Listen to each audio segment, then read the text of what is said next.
All right, Anita, looks like quite a mess. Thank you. He is vying for one of the most closely watched congressional seats in the state of Texas. Republican Van Taylor faces longtime Central Texas Congressman Chet Edwards for a seat come November. And today, Taylor has stopped by to spend some time talking about issues that no doubt will affect you.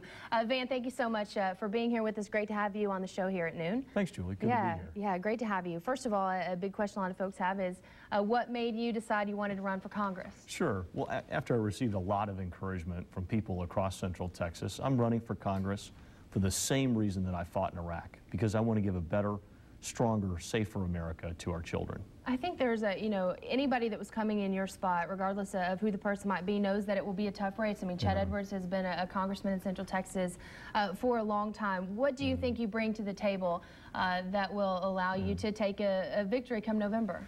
Well, you know, for a long time in our country, we had a lot of members of Congress who were veterans, many of whom were combat veterans. But unfortunately, today in our country, there are only a few dozen members of Congress who have any combat experience. And I would actually be the very first member of Congress who served in the War on Terror. And that is experience that we really need to win the war on terror and to secure our borders. You know, I remember there was a CBS national reporter who came down and did a story, interviewed you, interviewed the other congressional candidates from around the country who were back from the Iraqi war and saying, hey, I want a spot in Congress. You were one of the few that were in support of the war on terrorism. What about your experience makes you feel that way, makes you feel so strongly about the efforts that are going on there? Well, I served for almost 10 years in the Marine Corps, and in the Marine Corps you learn a lot about leadership. And today people are telling me they're concerned about the future and the direction of our country. They're concerned about high gas prices. They're concerned about illegal immigration, about an unsecure southern border, about the war on terror, out of control federal spending. And as a businessman here in Waco, I understand what it means to balance a budget. The state of Texas balances its budget. You balance your budget, I balance my budget. A lot of people have given up hope that the federal government will ever be able to go back to the way it used to be. For 200 years we've balanced our budget.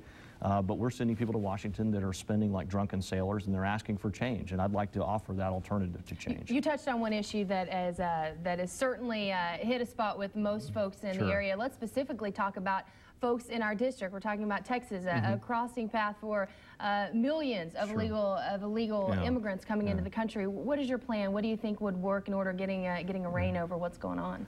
Other countries have secure borders. We can have a secure border. Washington has failed to secure our southern border. 1 million people crossed it illegally last year. I served as a Marine on the border. I saw with my own eyes that we don't have the people, the infrastructure, or the technology down there to stop the tide of illegal immigration. I'm committed to a zero penetration policy on the southern border, and I'm committed to securing that border against illegal aliens. What about the immigrants that are already here? We need to implement a policy that replaces the illegal labor force in this country with a legal labor force. What about how the race is going so far? You know, I think at this point we're still looking several months into November, but it is kind of coming to that spot where usually in the past we've seen a lot of sort of mudslinging, in which we haven't really seen in this race going on so far, but there has been a website launch that you've recently, I think it's Fact Check, right? Fact Check Chet. Fact Check Chet. Okay, what was behind the idea of doing this? Well, about the race, my opponent has been attacking me for almost a year now. He started attacking me in October. He's attacked me for where I've lived. He's attacked me for what business I'm in. He's attacked me for where I took my family for vacation last summer. And if you could believe this, he's even belittled my service in the Marine Corps. And people are tired of hypocritical politicians that are more interested in keeping their job than solving our problems. And he's also facing some very serious ethical questions today. Just a few days ago, a company which was caught fleecing U.S. soldiers settled for $70 million, and Congressman Edwards had a significant role in that fleecing of our American soldiers. And we've asked some very serious questions to him, which he, as of yet, has not answered.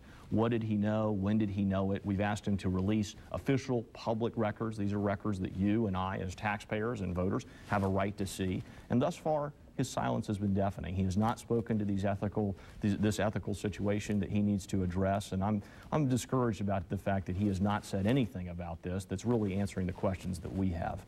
We appreciate you coming on today. Van Taylor, running for Congress in the 17th District. Great to visit with you. We look forward to seeing you in the future, and we really appreciate you coming out because we understand you've got a trip with Senator Hutchinson. I believe that you're rolling on the campaign trail as you leave from here, the Channel 10 studio. So best of luck to you. Thanks so much for coming on today. We appreciate it. Good to be here. And coming up later on News 10, was it a horrific tragedy or a father's careless act? Police now looking into the drowning death of a 2-year-old boy